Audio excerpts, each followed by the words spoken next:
Mother-in-law found out about my savings account on a Tuesday, not because I told her, not because my husband mentioned it, because she went through my mail. I remember coming home from work that evening still in my scrubs, my feet aching from a 12-hour shift at the hospital. I'd been covering for a colleague all week, and the kind of tired I felt wasn't just physical.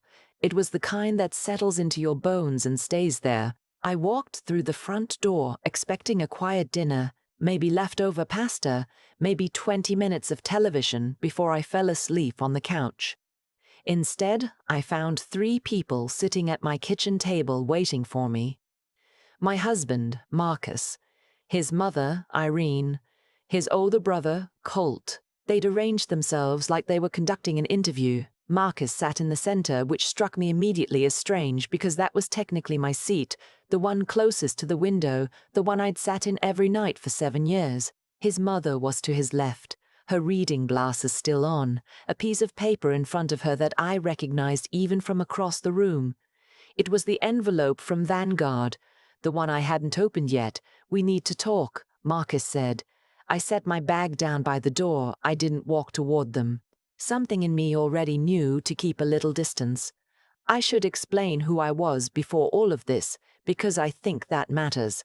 I grew up in a small town in eastern Ohio, the kind of place where everyone knows which families have money and which ones are just getting by. We were firmly the second kind. My father worked at an auto parts plant for 30 years. My mother cleaned houses 3 days a week and took in alterations on the other 2. I was the first person in my family to graduate from a 4-year university, the first to get a professional degree. I became a registered nurse at 24, started working in the cardiac unit at a regional hospital, and by 30 I was a clinical nurse specialist making decent money. Not rich, but stable in a way I'd never been as a child, and I did not take that stability for granted for a single day. I met Marcus at a friend's birthday party when I was 28. He was charming in that easy, unhurried way, the kind of man who never seems rattled, never seems to want for anything, laughs at exactly the right moments. He came from a family that owned several car dealerships across central Ohio. Not wealthy in any spectacular way, but comfortable. The kind of comfortable that makes people relax their grip on things. We got married when I was 30. His mother, Irene, gave a toast at the rehearsal dinner that was mostly about Marcus, his accomplishments, his good nature, how lucky any woman would be to have him. She looked at me twice during the whole speech. I told myself it was nerves. It wasn't nerves. The first few years were fine, mostly. Marcus worked in sales at one of the dealerships. I worked my shifts. We bought a house in Columbus, nothing extravagant, a 3-bedroom in a neighborhood with good schools even though we didn't have children yet. We talked about having them. We talked about a lot of things we didn't end up doing. The trouble started so gradually, I almost missed it. Irene began coming over without calling first, not occasionally, regularly.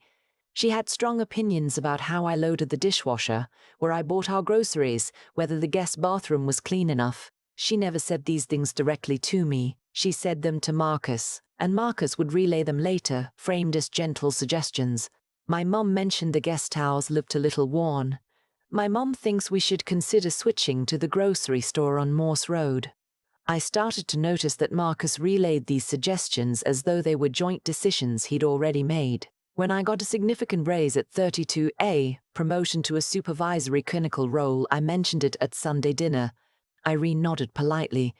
Colt made a joke I didn't quite catch. Marcus said, "That's great, babe," and changed the subject to a truck the dealership had just acquired. When Marcus asked for a weekend away with Colt and their father later that same month, no one asked whether that was okay with me.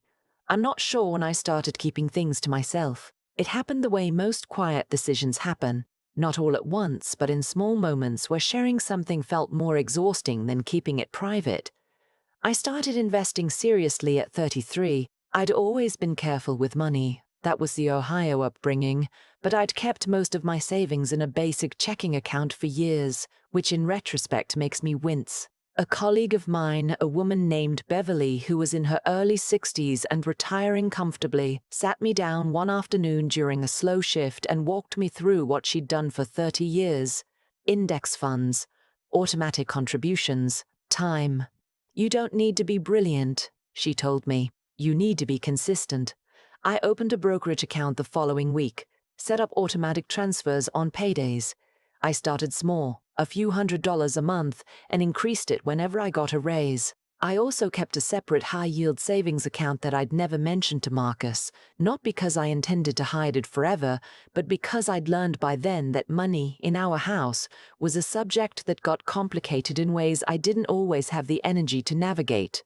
The Vanguard account had been growing for about 18 months when Irene found the statement in my mail. She handed it to Marcus. That was the first thing he told me that night, sitting at my kitchen table, while I was still standing by the door in my scrubs. I asked him why she was going through my mail. He said she'd been at the house that afternoon dropping off some food. She did this, brought casseroles and Tupperware containers of things Marcus had mentioned liking, and the mail had been on the counter and she'd noticed the Vanguard envelope and hadn't realized it was private. I didn't say anything to that. We both knew she realized exactly what she was doing. Colt cleared his throat. He said the number in that account was, quote, pretty significant for someone who always said they were too busy to contribute more to the household. I looked at my husband when Colt said that. Marcus looked at the table. Irene said she felt it was important as a family to talk about financial transparency.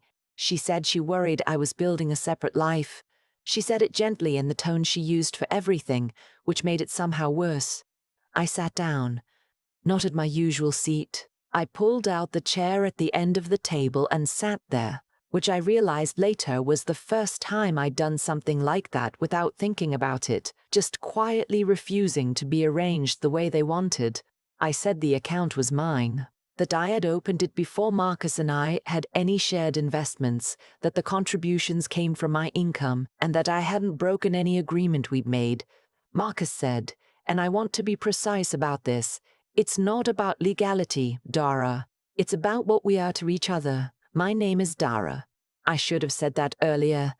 After that night, I started paying closer attention. I noticed that Marcus had been carrying a significant amount of credit card debt I hadn't known about. Not because he'd hidden it exactly, but because I'd stopped looking at things I used to look at. We'd combined some finances when we married but kept some separate, and I had simply trusted him to manage his portion responsibly. He hadn't. The debt was somewhere around $40,000, spread across 3 cards, mostly electronics golf equipment, a few trips he'd taken with Colt that I'd vaguely known about. Nothing catastrophic on its own, but the accumulation of it made me sit very still for a long time. I also noticed, around that same time, that Marcus had been talking to Irene and Colt about our finances more than he'd been talking to me, not out of carelessness. Deliberately. He'd given his mother a fairly detailed picture of what we owned together while keeping his own debts carefully out of frame. When I asked him about the credit cards, he said he was handling it. When I asked how, he said he had a plan.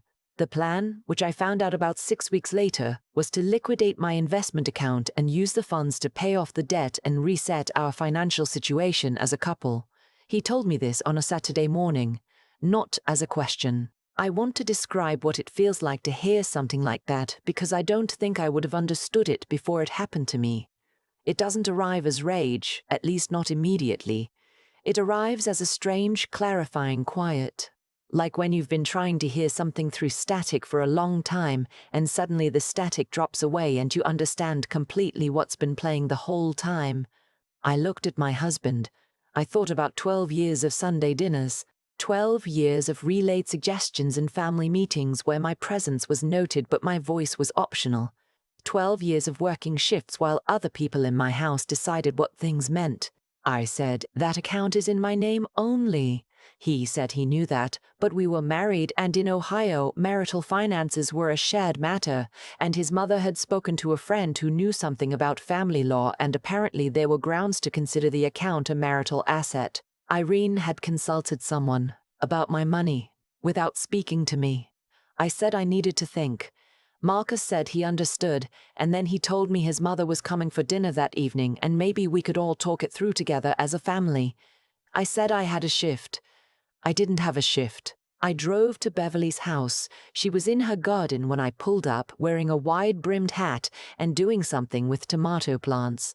I sat on her porch steps and told her everything. She listened without interrupting, which is one of her most significant qualities. When I was done, she was quiet for a moment. Then she said, "Have you talked to a lawyer?" I hadn't. She said, "Do that before anything else, before you say another word to anyone in that house." I called a family law attorney the following Monday. Her name was Patricia. No, I won't use her name. I'll just call her my attorney. She was thorough and unhurried and had the particular quality of never seeming alarmed, which was useful because I was alarmed enough for both of us. She explained a few things that clarified the situation considerably. In Ohio, assets that are kept consistently separate, meaning never commingled with marital funds, never used for joint expenses, titled in one spouse's name, can often be treated as separate property even in the marriage. My investment account had been opened before Marcus and I had any joint accounts. The contributions had come from my individual paychecks into a separate account that had never been touched by joint funds. I had documentation for all of it. She also explained what would constitute fraud if Marcus were to access or transfer that account without my authorization. I listened carefully. I took notes. I left her office feeling, for the first time in months, like I was standing on solid ground. Here is what I did not do. I did not tell Marcus I had seen a lawyer. I did not change my daily routine. I continued going to work, coming home, making dinner, attending the Sunday family dinners that had become a specific kind of theater I had long since learned to sit through. What I did do, quietly, over the following 3 weeks, I moved my investment account to a new brokerage and updated the address of record to a P.O. box I rented. I opened a new individual checking account at a different bank entirely. I spoke with HR at the hospital about my payroll direct deposit.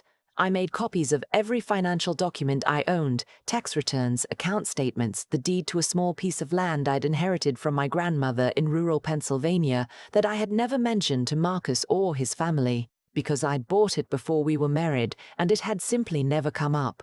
That land, 11 acres of mostly woods with a small creek running through the back of it, about 40 minutes from Scranton. My grandmother had owned it for decades and left it to me specifically by name in her will. I'd been paying the property taxes quietly for years. I used to think about it sometimes late at night, what it might be possible to build there someday if things were different. The dinner where everything came apart happened on a Sunday in March. Irene had asked Marcus to invite Colt and his wife and also their father Gerald, who didn't come to family dinners often but apparently had opinions about the situation. I arrived at their parents' house, we rotated hosting, and that month it was Irene and Gerald's, with a green salad I'd made and a bottle of wine I had absolutely no intention of drinking. Dinner was civil in the way that dinners are civil when everyone is preparing to be uncivil. After the dishes were cleared, Gerald leaned back in his chair and said he thought it was time to address the elephant in the room. He had a way of speaking that suggested he considered himself quite reasonable, which is a quality I have learned to be deeply suspicious of. He said that in his family, financial matters had always been handled together. He said he and Irene had never kept secrets from one another. He said, and here is the part I had been waiting for, that Marcus had a proposal he'd like to put on the table. Marcus slid a piece of paper toward me across the table. It was a printout. It showed the balance of my Vanguard account, the old one from before I'd moved it, and next to it, in Marcus's handwriting, a breakdown of how the funds would be allocated. Credit card payoffs, a household renovation fund, a family investment account held jointly. Colt said, "We think this is fair." His wife nodded. Irene said, "We only want what's best for the marriage." I looked at the paper. I thought about the P.O. box. I thought about the new brokerage. I thought about the Pennsylvania land and the creek I'd seen once in autumn and never forgotten. I said, "I appreciate you putting this together." Marcus looked relieved. I said, "I'll need to review it with my attorney." The relief left his face immediately. Gerald said, "Attorney?" I said yes. I'd consulted a family law attorney a few weeks ago, just to understand my options. Irene said, very carefully, "I don't think that's necessary between family." I said I hoped she was right and that I'd be in touch. I picked up my salad bowl and my bag and said goodnight. The calls started the next morning. Marcus called 4 times before 9 a.m. I let them go to voicemail. Irene called twice. Colt texted a paragraph that I read once and did not respond to. When Marcus came home that evening, he was not calm in the way he usually performed calmness. He said I was making things adversarial. He said I was treating his family like enemies. He said I was being paranoid and frankly a little cruel to people who were only trying to help. I said, "The account isn't there anymore, Marcus." He stopped. I said I had moved the investment account approximately 3 weeks ago. The balance he'd shown me at dinner was from a statement I'd received in February. The account at that institution had been closed. He asked where I had moved it. I said that was something my attorney was going to handle going forward. He sat down on the couch. He had the look of someone who has been running toward a door and found it locked. I sat down in the chair across from him, not next to him, across from him, and I told him some things I should have said years ago.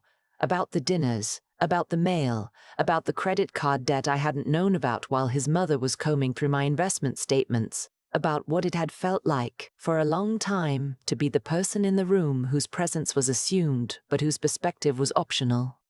He said he hadn't realized how things had looked.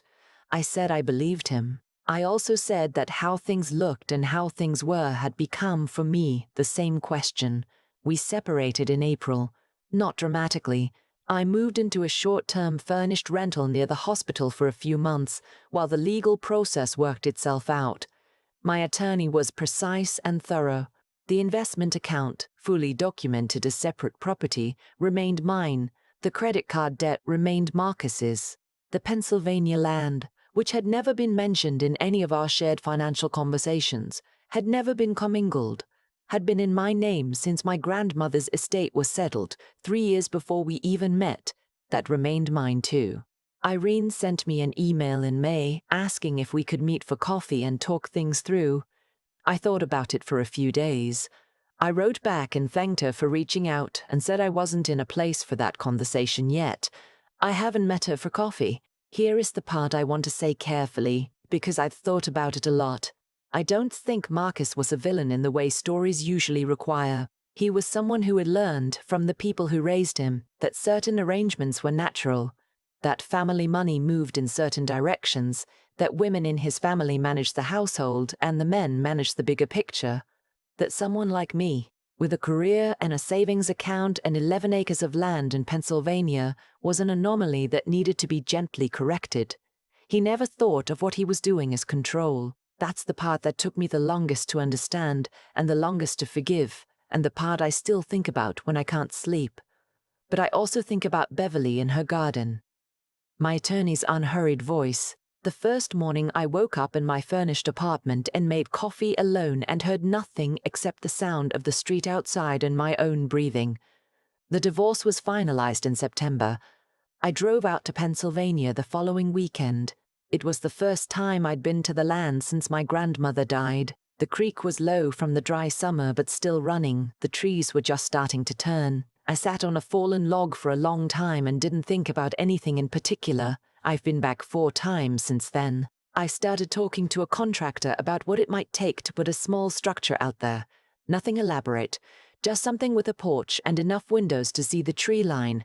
Somewhere quiet, somewhere that is, without question or negotiation or family meeting, mine. I want to say one last thing for anyone listening who recognizes something in this story.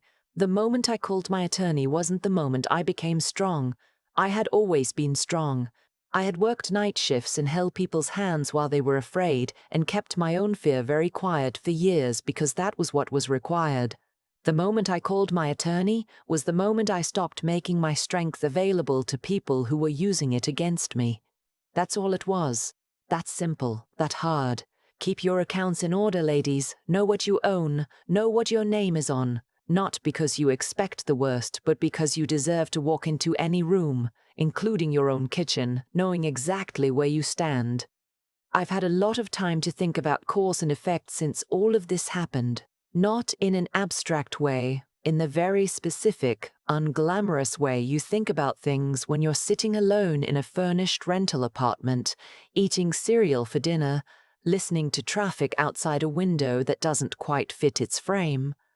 What I kept coming back to wasn't Marcus. It wasn't Irene, it was me, and the 100 small moments where I had chosen accommodation over honesty. Every time I didn't say something at a Sunday dinner, every time I let a relayed suggestion pass without comment, every time I told myself it wasn't worth the energy. Those weren't neutral choices. They were deposits into an account I didn't realize I was building, an account that said, to everyone watching, that I could be managed. That's the thing nobody tells you about being capable and self-sufficient inside a situation that doesn't respect those qualities.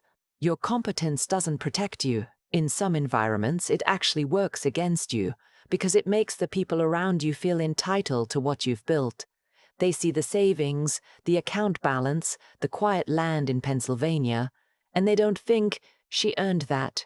They think that should be accessible to us. Marcus wasn't a calculating person. I want to be clear about that because I think the truth matters more than a clean villain. He had simply absorbed over decades a set of assumptions about how things worked, about whose financial decisions required family consensus and whose didn't. He genuinely did not experience what he did as wrongdoing. That's not an excuse, it's just accurate. And understanding the difference between malice and deeply ingrained entitlement was, for me, the harder and more useful thing to learn. What I respect about Beverly, my colleague, the woman in the garden, is that she never told me what to do. She asked one question, have we talked to a lawyer? That's it. She handed me the next right step and trusted me to take it. That kind of intelligence isn't loud. It doesn't announce itself. It just quietly points toward the door and lets you walk through it yourself. I think about the version of me who might have agreed to that dinner table arrangement, who might have said, fine, let's reset, let's be a team, let's use my account to fix your debt and start over. That version of me would have been performing a kind of loyalty that wasn't loyalty at all. It was surrender dressed up in the language of partnership. Real loyalty, I've come to believe, requires two people who are actually accountable to each other. It can't be carried by one person indefinitely. The divorce cost me something. I won't pretend otherwise. Not the money. The money was fine. The accounts were protected. My attorney was worth every dollar. What it cost was a version of the future I'd carried around for a long time without examining it too closely. The house with the garden, the particular shape of a life I'd imagined, but here's what I found on the other side of that: the land, the creek, the trees going orange in October, a contractor who showed me blueprints for a small structure with a south-facing porch, a life that is slower and quieter and entirely unambiguously mine. You build what you tend to. That's the whole lesson as far as I can tell. Marcus and his family tended to entitlement, and it collapsed the moment it met something it couldn't absorb. I had tended quietly and for years to my own foundation, and it held. Know what you own. Know your own name. Walk into rooms like you belong there. Because you do.